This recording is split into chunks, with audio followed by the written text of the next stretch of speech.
Assalamualaikum warahmatullahi wabarakatuh. Kembali lagi ke video pembelajaran Al-Quran Hadis bersama Ibu Wardah. Nah, anak-anak, sebelum kita memulai pelajaran, sebaiknya kita membaca basmalah dan doa terlebih dahulu agar pembelajaran kita hari ini bisa berjalan dengan lancar dan mudah dipahami. Yuk kita doa bersama-sama. Bismillahirrahmanirrahim. Rabbi zidni ilma warzuqni fahma. Amin. Selanjutnya, sebelum pelajaran dimulai, yuk disiapkan dulu LKS, buku tulis dan alat tulisnya, supaya kalian bisa sambil menyimak dan mencatat hal-hal yang penting. Nah, oke anak-anak, materi kita kali ini adalah mengenai pembelajaran tajwid. Coba siapa yang tahu apa sih tajwid itu? Ya, betul sekali. Tajwid artinya membaguskan bacaan. Bacaan apa? Tentunya bacaan Al-Quran ya anak-anak. Hukum mempelajari tajwid adalah fardu ain atau wajib, supaya bacaan Al-Quran kita bagus dan benar sehingga tidak merubah makna dari ayat-ayat yang kita baca. Pada bab kali ini, hukum bacaan tajwid yang akan kita bahas adalah mat tobi'i, mat wajib muttasil, dan mat jaiz munfasil. Namun, pada pertemuan kita hari ini, kita akan membahas mat tobi'i terlebih dahulu ya.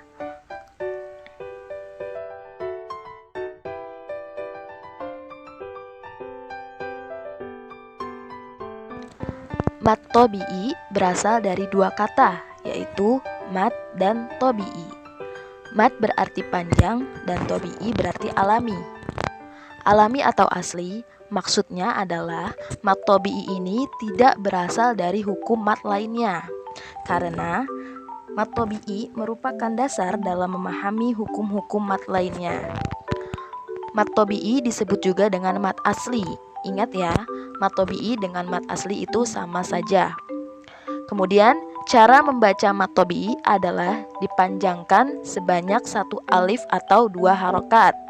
Ayo diingat, cara membacanya adalah sepanjang satu alif atau dua harokat. Huruf mat itu ada 3 ya, yaitu alif, waw, dan ya. Ayo sekali lagi diingat ya, huruf mat ada 3, yaitu alif, waw, dan ya. Syarat-syarat mat tobi'i. Yang pertama, mat tobi'i terjadi jika ada huruf yang berharokat dhammah dan diiringi setelahnya dengan huruf waw mati.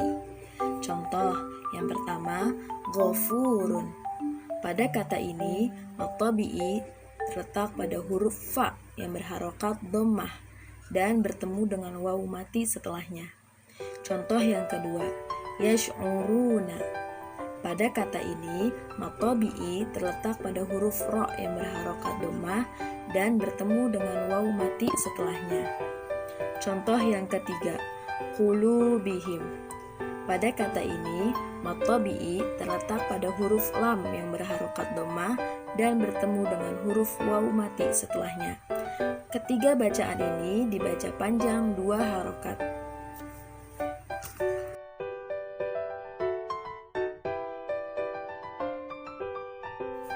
Syarat yang kedua, mat tobi'i terjadi jika ada huruf yang berharokat fathah dan diiringi setelahnya dengan huruf alif. Contoh yang pertama, ghisyawatun. Mat tobi'i pada kata ini terletak pada huruf sya yang berharokat fathah lalu bertemu dengan alif setelahnya. Contoh yang kedua, absorohum. Mat tobi'i pada kata ini terletak pada huruf so yang berharokat fathah dan bertemu dengan alif setelahnya. Contoh yang ketiga, wamahum. Mat tobi'i pada kata ini terletak pada huruf mim yang berharokat fathah dan bertemu dengan alif setelahnya. Ketiga contoh ini dibaca panjang 2 harokat. Pada beberapa contoh yang ditemukan di dalam Al-Quran, biasanya alif diganti dengan fathah berdiri. Itu juga merupakan contoh mat tabi'i ya.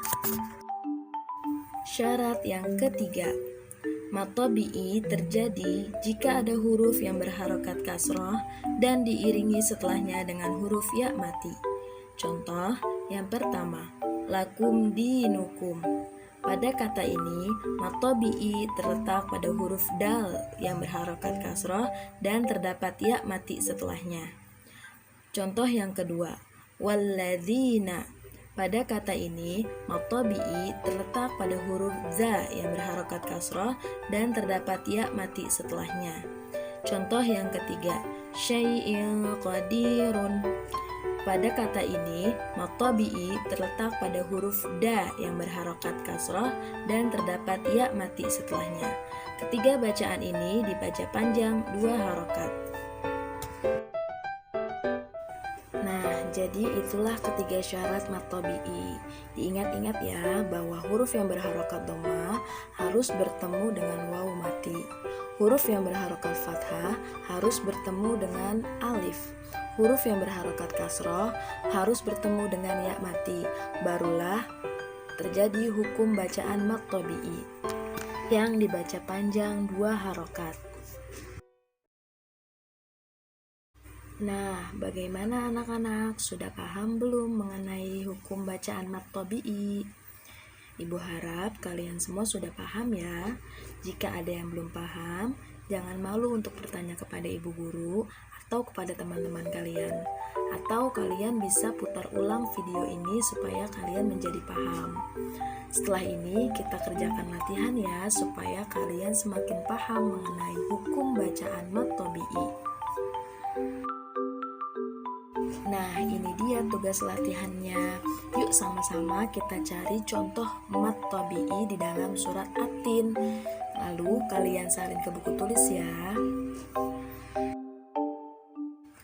Alhamdulillah, selesai sudah pembelajaran kita hari ini. Mari kita ucapkan hamdalah bersama-sama. Alhamdulillahirabbil alamin. Sampai jumpa di video pembelajaran selanjutnya ya anak-anak. Wassalamualaikum warahmatullahi wabarakatuh.